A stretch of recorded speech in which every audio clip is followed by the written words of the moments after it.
Il existe sur Terre des personnes qui ne souffrent pas de maladies et qui n'en meurent pas. Lors d'un congrès international sur le cancer, il a été noté que c'est le seul groupe ethnique dont le taux de cancer est nul. Leur espérance de vie moyenne est de 120 ans. Ils vivent dans le nord de l'Inde, sur les rives de la rivière Hunza.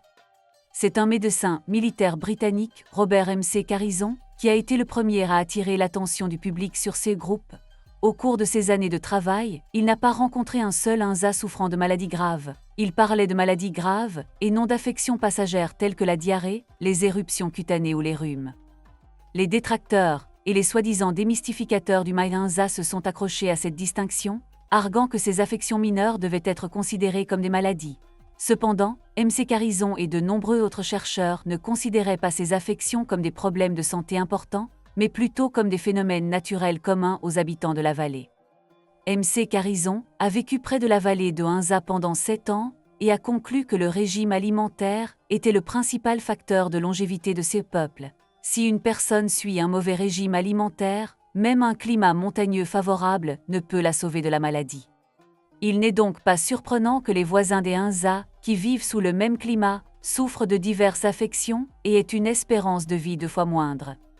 En 1963, une expédition médicale française s'est rendue chez les Hunza et a confirmé les conclusions de M.C. Carrison.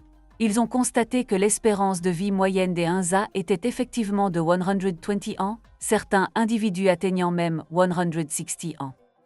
Les chercheurs ont également souligné l'extraordinaire santé des femmes Hunza, notant que les femmes de 40 ans paraissaient jeunes, que les femmes de 60 ans gardaient une silhouette svelte et que certaines accouchaient même à 65 ans. Sur la base de ces seules constatations, on peut affirmer que le régime Hunza surpasse en efficacité les régimes japonais et méditerranéens. C'est le seul endroit au monde où le cancer est totalement absent. En août 1977, lors d'un congrès international sur le cancer à Paris, une déclaration officielle a été faite. Selon les données de la géocancérologie, l'absence totale de maladies cancéreuses n'existe que chez les Hunza. Au fil des ans, de nombreuses expéditions, des scientifiques et des gérontologues se sont rendus dans la vallée de Hunza. Ils sont unanimes pour dire que la santé et la longévité remarquable des Hunza sont étroitement liées à leur régime alimentaire et à leur mode de vie. Nous avons analysé tous les résultats des recherches et les critiques disponibles afin de présenter une compréhension complète de leur mode de vie. Les Hunza sont connus pour leur gentillesse et leur attitude positive. Il est rare qu'ils se fâchent, se plaignent ou expriment leur impatience, et ils ne se crêlent pas entre eux. Ils se baignent dans de l'eau glacée même par 15 degrés de gel. Non seulement les enfants jouent activement, mais même les centenaires participent à des activités physiques. En été, leur régime alimentaire se compose principalement de fruits et de légumes crus, tandis qu'en hiver, ils consomment des abricots séchés au soleil, des céréales germées et du fromage de brebis.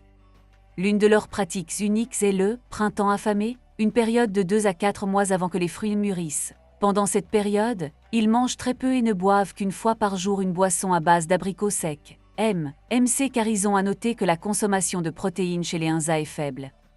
Ils mangent de la viande, mais très rarement, généralement lorsqu'un animal est blessé ou meurt accidentellement.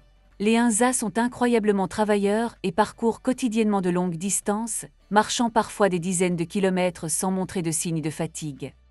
Leur régime alimentaire est riche en aliments crus, les légumes et les fruits constituant l'essentiel de leur repas. Leur nourriture est entièrement naturelle, cultivée sans aucun engrais chimique, et se compose de légumes, de fruits, de verdures et de céréales. Ils préparent les aliments sur une flamme nue, ce qui permet de préserver leur valeur nutritionnelle. La consommation de sel est minimale et ils ne consomment pas de sucre. Leur source d'eau est une eau douce de montagne, exempte de calcaire. De retour en Angleterre, Robert M.C. Carrison a mené une expérience intrigante sur un grand nombre d'animaux domestiques. Un groupe a été soumis à un régime alimentaire moderne typique composé de pain blanc, de harengs, de sucre, de légumes en conserve et de légumes cuits. Au fil du temps, ces groupes ont développé diverses maladies humaines. Le second groupe a suivi le régime Hunza et est resté en parfaite santé tout au long de l'expérience. Que pensez-vous du peuple Hunza et de son mode de vie? N'hésitez pas à laisser un commentaire. Si vous avez trouvé ces informations utiles, partagez-les avec vos amis et merci de votre soutien.